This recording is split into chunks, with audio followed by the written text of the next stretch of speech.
अब अजय सिंह चौटाला जी को तो सजा 10 साल की हुई थी, 10 साल को उनको जेल में रहना पड़ा था। मैं तो ये बात बहुत पहले से कहता रहा हूं, पर इनके बाद में समझ में आई। आज जरूरत है इन लोगों को घसीट करके कुर्सियों से उतार करके फेंकने की। अजय सिंह चौटाला के बेटों ने चाचा से लड़ते हुए, अभय सिंह चौटाला से लड़ते हुए अपनी अलग पार्टी अपनी अलग पार्टी बना ली। चाहे वो बांग्लादेश है, चाहे श्रीलंका है, चाहे चाइना है, चाहे आपका पड़ोसी मुल्क नेपाल है, तो आज हमारे यहाँ पे भी इसी तरह के बदलाव की जरूरत है।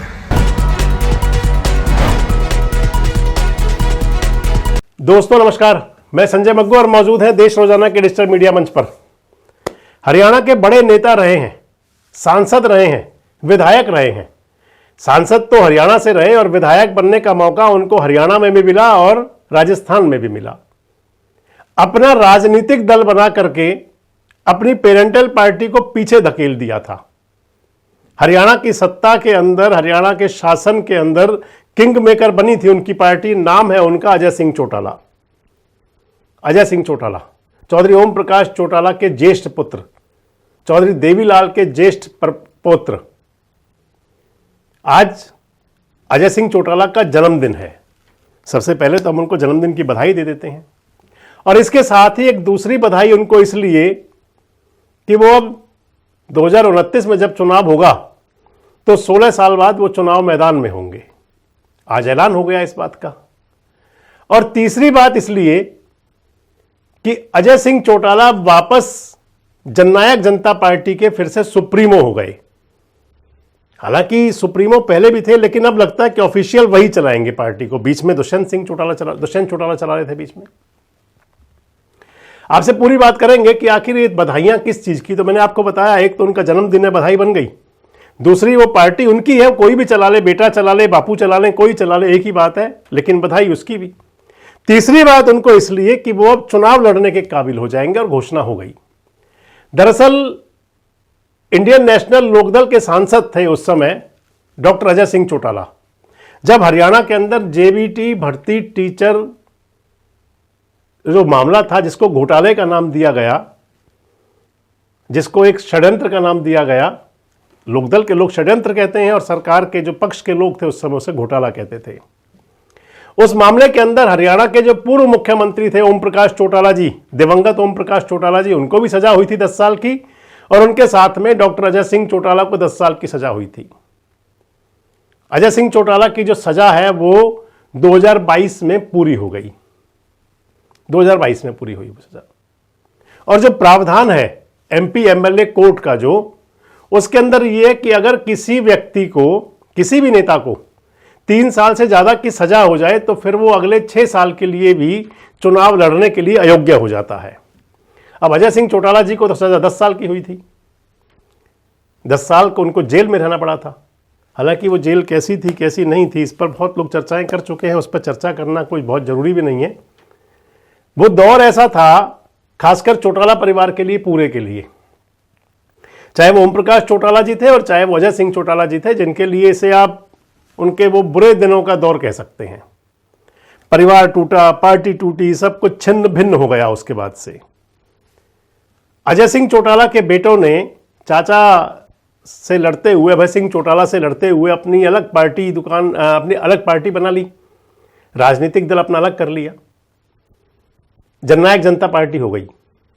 और जननायक जनता पार्टी 2019 में हरियाणा की के अंदर किंग मेकर बन के उभरी, मैंने जो आपको बताया। उससे पहले डॉक्टर अजय सिंह चौटाला जब जो है 2012 में जब उनको सजा हुई, उससे पहले वो मुख्य धारा में हुआ करते थे। हरियाणा के अंदर वो विधायक भी रहे थे, भिवानी से सांसद भी रहे थे, राजस्थान के अंदर 2 बार विधायक रहे थे, दाता रामगढ़ से और नौहर सीट से 2 बार एमएलए बने थे। यानी कि चौटाला परिवार के अंदर एक बात अगर आप कहें तो वो एक ऐसे नेता थे जिन्होंने कई चुनाव लड़े, राज्यसभा के मेंबर भी रहे थे। और अब अजय सिंह चौटाला, क्योंकि उनकी सजा जो है 10 साल की सजा, वो तो 2022 में पूरी हो गई। उसके बाद जो 6 साल का समय होता है जिसमें वो चुनाव ना लड़ने की उनके लिए वैधानिक समस्या है, वो 2028 में पूरी हो जाएगी। और आज ऐलान हो गया कि अजय सिंह चौटाला अगला चुनाव लड़ेंगे। तो एक तो ये हुआ कि यानी कि जननायक जनता पार्टी को जो उनके पुराने नेता थे वो अब विधिवत रूप से बाकायदा चुनावी राजनीति के अंदर उतर के बाकायदा वो प्रधानमंत्री, मुख्यमंत्री, मंत्री के दावेदार होकर के अब चुनाव मैदान में होंगे। और दूसरी बात यह हुई कि जननायक जनता पार्टी जो है अब अपने जो सीनियर नेता है अजय सिंह चौटाला उनके मुखौटे पर आगे आ जाएगी। और इसके साथ ही अब सियासत का एक नया दौर शुरू होगा। हालांकि आज जब डॉक्टर अजय सिंह चौटाला बोल रहे थे, मैं उनका संबोधन आपको सुनवाऊंगा अभी, तो अजय सिंह चौटाला कह रहे थे उसके अंदर एक बात उन्होंने पहले भी कही थी, आज फिर दोहरा रहे थे कि समय आ गया है, जिस प्रकार नेपाल के अंदर हुआ था वैसा ही भारत में होगा। आप सुन लीजिए इस अंदाज को। कहने को तो 11 वर्ष से भारतीय जनता पार्टी की सरकार इस देश में है, माननीय नरेंद्र मोदी जी प्रधानमंत्री हैं, परंतु हालात ये हैं कि देश को तो सिर्फ 2 लोग चला रहे हैं, अडानी और अंबानी, जो दोनों हाथों से इस देश की अरबों खरबों की बेतहाशा संपत्ति को ओणे पोड़े दामों पर लूटने का काम कर रहे हैं।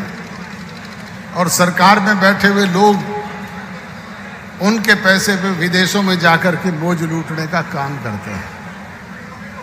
आज देश के सारे पोर्ट बेच दिए, एयरपोर्ट बेच दिए, रेलवे स्टेशन बेच दिए। ये हालात आज देश के हैं। बुजुर्गों और नौजवान दोस्तों, रोजाना बड़ी बड़ी घोषणाएं करके लोगों को भ्रम में डाल करके अपनी राजनीतिक रोटियां सेकने का काम ये लोग करते हैं। आज समय है बदलाव का, और बदलाव कौन लोग लेकर के आते हैं? बदलाव नौजवान पीढ़ी के लोग लेकर के आते हैं। जब जब भी नौजवान ने अंगड़ाई ली, तब तब इस देश में ही नहीं पूरे संसार में सब जगह बदलाव हुआ। हमारे यहाँ पे इमरजेंसी से पहले बिहार की धरती पर स्वर्गीय लौह प्रकाश जयप्रकाश नारायण जी ने नौजवानों को एकत्रित करके उन्हें एक रास्ता देने का काम किया था। इमरजेंसी लग गई, देश के सारे नेताओं को जेलों में, हम लोग जेलों में थे और आप लोग अपने घरों में बंद थे। ये तो इमरजेंसी की इंदिरा गांधी को सुध बुद्धि आई और उसने चुनाव करवा दिए। जैसे ही चुनाव हुए, आपने देखा कि वो नौजवानों की अंगड़ाई, हमारे जैसे छोटे छोटे बच्चे भी गलियों में झंडे लेकर के निकल पड़े और जनता पार्टी जिंदाबाद, जनता पार्टी जिंदाबाद। कहीं का ईंट, कहीं का रोड़ा, भानुमति ने कुंबा जोड़ा। चंद दिनों पहले बड़ी जनता पार्टी ने कांग्रेस का पूरे देश में सफाया कर दिया। जब रेडियो पर धुन बज रही थी कि सवेरे वाली गाड़ी से चले जाएंगे, इंदिरा गांधी के टोटल सिपह सलाहकार चुनाव मैदान में धराशायी हो गए। आपकी मनचाही सरकार जनता पार्टी के रूप में बनी। आज फिर उसी तरह के हालात हैं। हमारे पड़ोसी मुल्कों में आपने देखा है, चाहे वो श्रीलंका है, चाहे वो बांग्लादेश है, चाहे नेपाल है, और चाहे वो दूसरे कंट्रीज की बात है, हर जगह लोग बदलाव के मूड में हैं।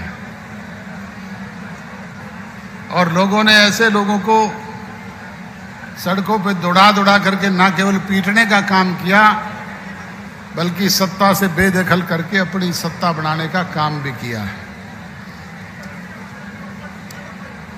चाहे वो बांग्लादेश है, चाहे श्रीलंका है, चाहे चाइना है, चाहे आपका पड़ोसी मुल्क नेपाल है, तो आज हमारे यहाँ पे भी इसी तरह के बदलाव की जरूरत है।